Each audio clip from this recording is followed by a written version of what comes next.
15 years ago, an extraordinary Flashpoint conversation about race got a lot of people talking and thinking. How much has changed in the way we deal with questions of race in our work lives and our personal lives? We'll talk about it. Today is Sunday, April 21st, 2019, and this is Flashpoint. Hi, welcome to Flashpoint. Last Sunday, I mentioned that we're celebrating the 20th anniversary of this program. Yes, this was a very busy week of news, again, both nationally and locally. But as I promised last week, we want to look back today at an important conversation that helped forge the backbone of what we've always wanted Flashpoint to be: honest, thoughtful, and provocative. It was 15 years ago that after quite a bit of lobbying by me, the Detroit Regional Chamber allowed me to put together an in-depth conversation on something that I felt had long been neglected at the Mackinac Policy Conference. For the nation's most segregated metropolitan area, it seemed to me that the topic of race was strangely off the menu, and not just at Mackinac. Well, what followed was what many felt was groundbreaking, a very candid, occasionally charged, and always fascinating give and take among a group of people to whom I'm still so grateful, especially my friend and former colleague, Emory King. But as we prepared to head to the island for this year's conference, we wondered if it was time to take stock of what was said and what, if anything, has changed. 15 years ago, that's a long time. In 2004, Barack Obama was the state senator from Illinois, not exactly on track to be the nation's first African-American president. So this morning, how far have we come? It's today on Flashpoint.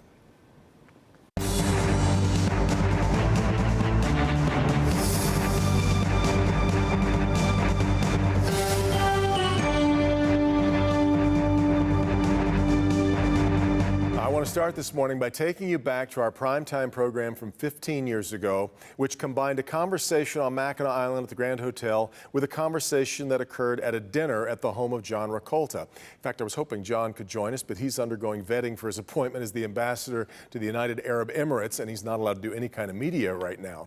But let's start with a portion of that dinner. Perhaps you saw this clip last week in which Emory King quite candidly expressed his frustration with the way race has been discussed for so long in America.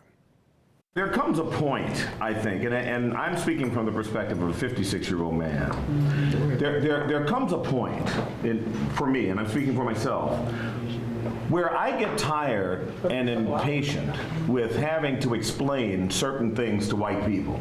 Right. So if you're, and I say this with all due respect to you, Devin, as a colleague and as a friend, actually, and to anyone else, because this is 2004, and I don't have the time, nor the desire, nor the inclination to explain certain things, or to justify or defend why there needs to be an apology by the United States government, why the question of reparations is a legitimate question in this country, and to understand someone who says, with all due respect to you, John, I've never had an opportunity to talk to black people about some of these things. I can only think that I probably speak for a lot of black people in this country who probably have similar feelings. And so when you say, well, I'm worried about the political correctness, I'm afraid that if I bring this up, I'm going to offend somebody and everything, I can't help you with that. The reality is what it is. Right. In this country. But on the other hand, but on the other hand of the equation, the reality is what it is in the white community, and nothing's happened for 30 years. Not my problem. It is your problem. No, it is not my problem. Sorry. So, we don't.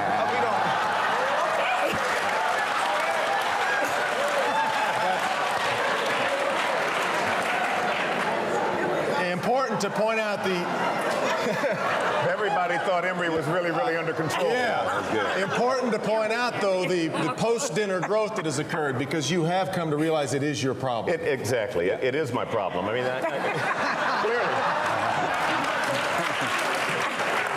clearly, you people are my problem. It was quite an evening. I was hoping Emory would also be able to join us this morning. Unfortunately, the schedule just doesn't quite allow it. Let's bring in a group of people who were there to talk about how far we have or haven't come. Hester Wheeler was a guest at the dinner table, then with the NAACP, now the Assistant Secretary of State for the state of Michigan. Rochelle Riley, great to see you again, Hester. Rochelle Riley, the editor of a new book called The Burden, which is a collection of essays on the lasting impact of slavery. She was part of the panel that day. Sheila Cockrell was a member of the Detroit City Council at that time and now taking part in recent panel discussions on race. And Mary Kramer, the group publisher for Cranes, was there too and wrote rather glowingly the next day about what she had seen take place in that conversation. Thank you all very much. And we haven't aged a day since then, which is very nice. Mary, I want to start with you. And if you could summarize, because I know you and I both went back and looked at your what was it that was so different about that conversation? Because everybody had been going to Mackinac for how many years, and had that ever been discussed, had there ever been a session on race? And also the candor that was, you know, both the video that you had from the dinner at John Ricolta's house and the onstage conversation. It was the first time a lot of people had ever heard anybody talk about race publicly. And these were, you know, this was a business and policy conference. We look at Detroit, we look at 1967 on, and the entire history before that. It was amazing that's why it was so important. And so crazy that it was the first time. It was. It is odd that it would be. Why should that be groundbreaking? And yeah, it was, Rochelle. But one of the things that we somehow managed to do both at the dinner and I think, oddly enough, in the theater that day was created a space where people felt like they could say what was on their mind. And that's not always easy to do, I guess. It's simple but not easy. I think the problem is we just don't do it. We have been talking around race instead of talking to each other about the racial strife that we continue to suffer in this country because it makes people uncomfortable. And people who don't want to be uncomfortable don't have to do it. But unfortunately, African Americans have to live with this discomfort all the time, which means why not? It's past time. I think Emery was right.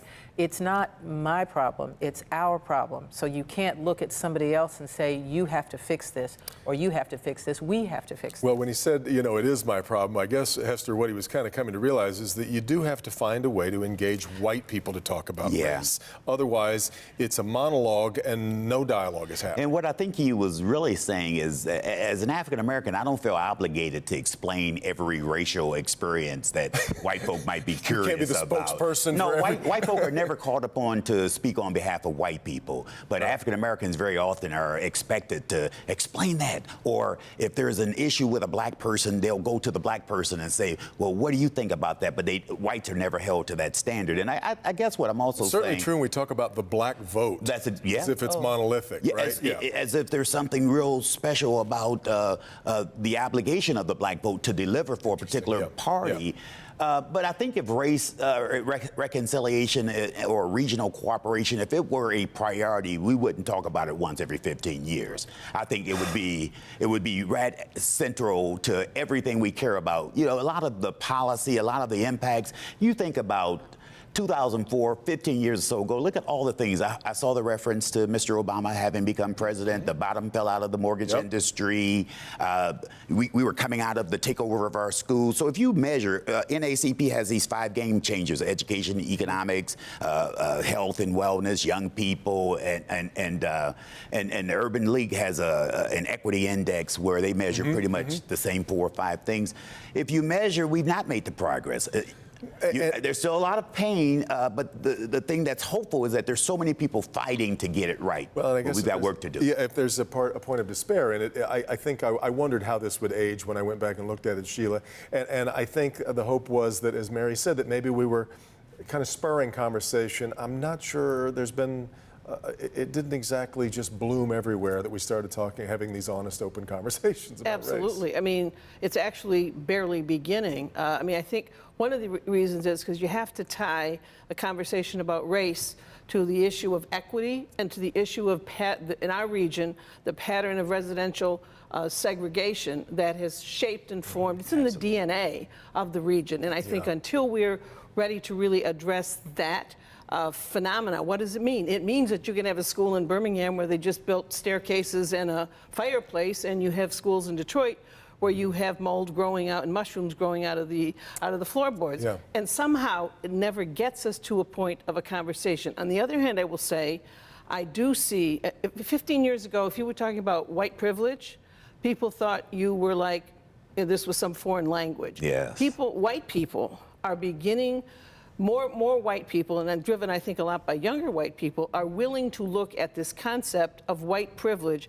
not as just, it's not a personal privilege, it's a structural, institutional privilege. That's where the conversation, I think, has to carry forward. Good for you. Far more in the lexicon now as a phrase, yes. no Absolutely. doubt. One of the things I think that made that a really successful time, Mary, though, was John Rakolta's willingness to say, look, I don't know what the Middle Passage is or was, and to be honest. And I think that what a lot of, especially white business leaders or civic leaders see is that it's a really good thing to stay away from. It's like a third rail that you just don't want to touch, because we've seen too many examples of people who said the wrong thing and paid for it with their careers, perhaps. Especially with social media. I mean, you could be crucified now. And that wasn't even that in 15 And people years ago. say things, and so that's why I think those dinners were so important, because they were safe. They were in a private home. It was an opportunity for people to learn from one another. People learn through storytelling, I think. And so I think that those dinners were very powerful, because you learned, I went to a couple of the dinners, and I learned things about people I'd known for 15 years. And I had no idea about some of their experiences. So that was very powerful. But that's one dinner. You know, so what happens after that? One of the benefits, though, John Rakolta is more transformational, because he sustained that dinner experience. This was through New Detroit, by the way. Yeah, through New Detroit, Shirley yes. Stankotter, they did a lot of good things. And a part of the reason New Detroit and folk like that can be transformational is because they manage a sustained conversation around race and reconciliation. We can have one isolated conversation here and there, and that might be transactional. Nothing's going to change. Right. And until we as a region get to that place where we're having regular commitments to transformation. One of the things, Rochelle, that I remember learning specifically from that week, because it was really over the course of a week, all of the things that we taped, was we have to give each other some amnesty to say things that might not be the most politically correct. We got to create a space to not beat you up forever with something that you say in that course of that conversation. Well, the great shame of it is those conversations do happen. My white friends and I have conversations all the time about things that, you know, everything from hair to food to, you know, culture and history. What we don't do is try to work to get to know each other outside those spaces. So there aren't enough of those conversations going on. I don't think it's so much that you've got to have a professionally sanctioned dinner or professionally sanctioned conversation. Right. I think we need to decide individually. Everybody says, okay, what's the next step? What do you want us to do? And I always ask them, what do you want to do? Because it's about each person deciding that I'm going to change who I am so that we can get to know each other better. We'll continue with how far have we gotten. In fact, when we come back, Hester Wheeler was rather prescient almost in the way he talked about something 15 years ago. This is Flashpoint on Local 4.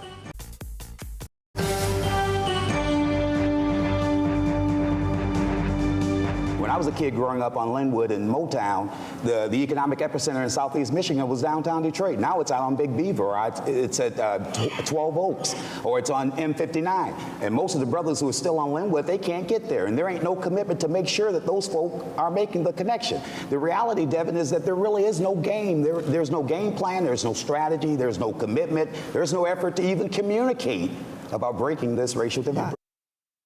That was Hester Wheeler 15 years ago. Here's Hester Wheeler this morning. That's fascinating. What's up, Linwood? But, you know, the reality is, so 15 years ago, African-American home ownership, for example, was at 50%. Today, it's closer to 40%. Our schools have been so severely disrupted. You see neighborhoods that have emptied out around those schools. And there's really more to the story than just the neighborhoods and the disruption in educational experiences. I mean, a slice of the African-American middle class was disrupted also, because teaching jobs and administrative jobs have disappeared. So I still don't think we're having an honest conversation, and I think we've got a bunch of newcomers who all of a sudden they understand auto insurance redlining, so now that moves to the front. My wife and I are pioneers. We ain't leaving. We're going to be here and be a part of the solution. I see more and more young African Americans who have opted into entrepreneurialism because opportunities don't exist unless they learn to do it for themselves. So you know, there's a sunny side, but there's still a slummy side, if we're honest. And really, what he was talking about there, Sheila, 15 years ago he was largely talking about transportation. Yeah. And where are we 15 years later on that? Right, and I think we need to start having city suburban conversations. Yes. Voter to voter, resident to resident. Yes, ma'am. Why can't we get to regional transportation? Why is this, what other part of the country lets a city opt out of a regional system? Yes. What is the basis for it? I mean, I just saw recently on TV on the other side of town in Grosse Pointe, they're going to shut schools because they'd rather shut schools than do schools of choice. Versus open up their school district. But we're not talking about that. Yes, and that was my point. Why isn't that a conversation? Yes. Why aren't Detroiters here we are. people in, We give them a pass. in Grosse Pointe Yes. parents, Yeah. parents, former Detroiters who've moved to Grosse Pointe? Why are we not having that conversation? Why is that okay? Good for you. That's not okay. We know why we're not having the conversation. What we have to figure out is why we still allow it to be that way. I think that at some point, we've been talking about the racial segregation of this region for decades. We've been talking about, how we don't work, and we know why we don't work, but we rather not work than deal with race. All of this has to do with race. It gets very complex, though, Mary, because it's not just white flight now that has dinged the population in Detroit. It's black people of means That's correct. who have also taken Also off. about race.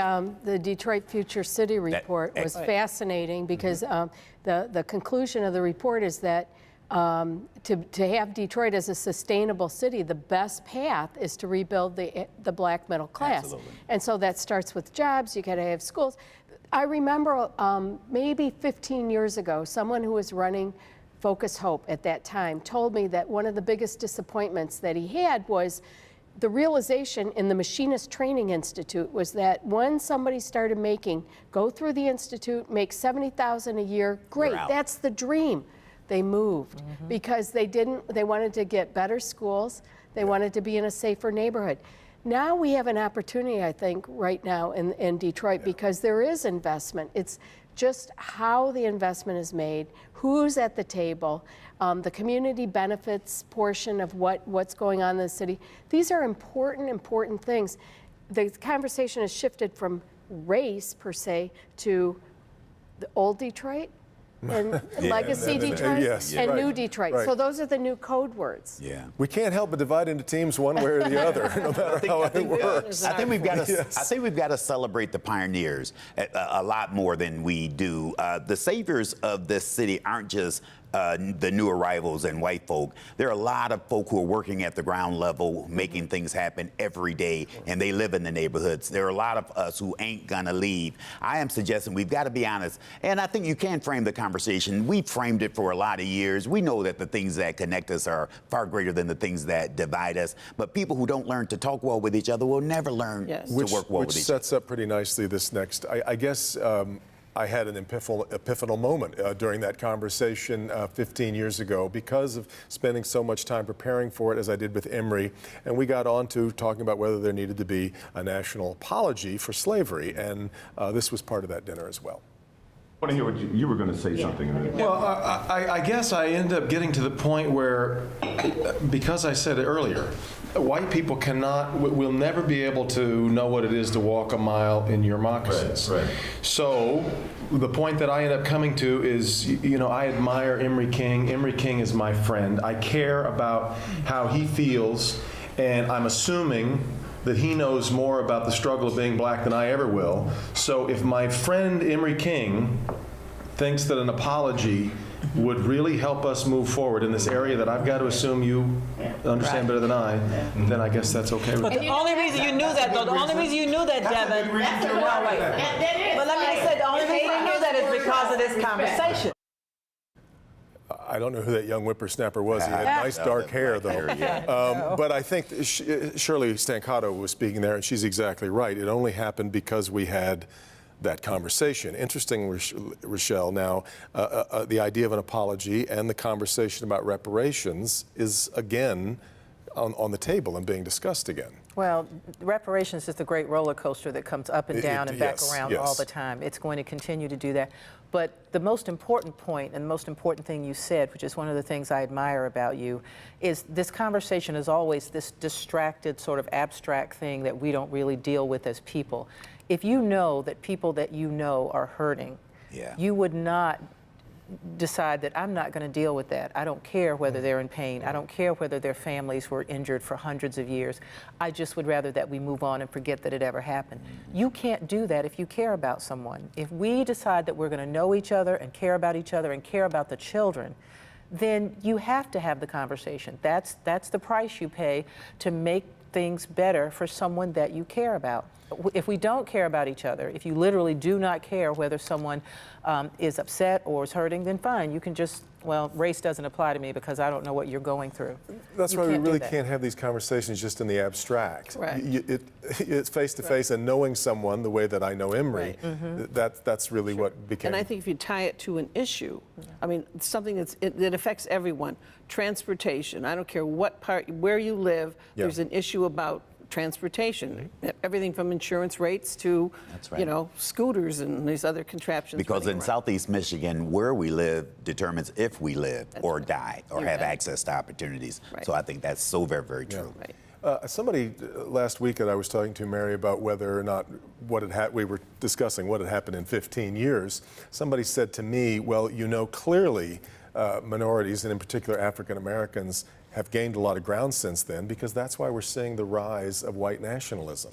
Because there's a panic setting in that we're seeing more black faces in Congress, that we're seeing more black faces in places of influence. I thought it was an interesting point. I can see by the look on your face, you're looking puzzled. Yes, you're not sure you're buying that. I'm not buying it. Well, then what does explain then the rise now of what we've seen? Permission. Right. There you go. Yeah. Right. That's it.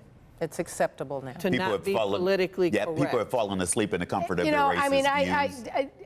That's very true. What people think is, it's so funny because here we're talking about how people are uncomfortable talking about race because they don't want to say the wrong thing or whatever. Then there's an other extreme where they'll talk about anything. They have no censors, no internal censors, and social media is part of that. Talk radio is part of that. It's no holds barred. But I think the anonymity of social media has allowed people to just go. And this is a radically different world today than it was 15. I mean, if you're black or red or yellow or brown, you're uncomfortable in America today. Right. It's radically different. Since Trayvon Martin in 2012, 500 blacks have been shot or killed by police. You've got a Black Lives Matter movement that we didn't have 15 years ago. So it's a radically different world, and we're still not comfortable trying to have And a I've only got about 20, 30 seconds left, Rochelle. But as I said, though, however, 15 years ago, I'm not sure we saw the first African-American president was just around the corner. Couldn't so see some it. things have happened. No, something happened, and that one thing was great, but we don't know whether that may ever happen again because we have people literally in charge who are making it okay to be hateful again. So it's going to happen. My son says he wants to be the second. Then he unless a woman does it first. I got to get to a break. This is Flashpoint on Local 4. Back with more right after this. We're all off to brunch to continue our race conversation. I think we'd all invite you to do the same. Thanks, gang, very much for being here today and 15 years ago. Meet the Press coming up next. Have a great week. We'll see you next time right back here for Flashpoint.